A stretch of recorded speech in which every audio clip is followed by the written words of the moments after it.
வேண்டாம், இது தேவதையின் பரிசு, யாரும் திரும்பிக் கொள்ள வேண்டாம். நெடுஞ்சாலையிலே நனைய ஒருவர் சம்மதமும் வேண்டாம். அந்த மேகம் சுரந்த பாடில் ஏன் நனைய மறுக்கிறாய்?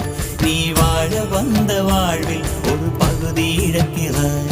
நீ கண்கள் மூடி கரையும் போது மண்ணில் சொர்க்கம் ஏதுவாய். கண்கள் மூடி கரையும் போது மண்ணில் சொர்க்கம் ஏதுவாய்.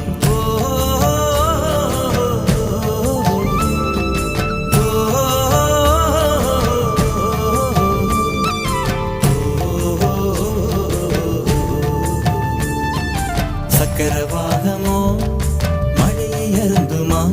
நான் சக்கரவாக பறவை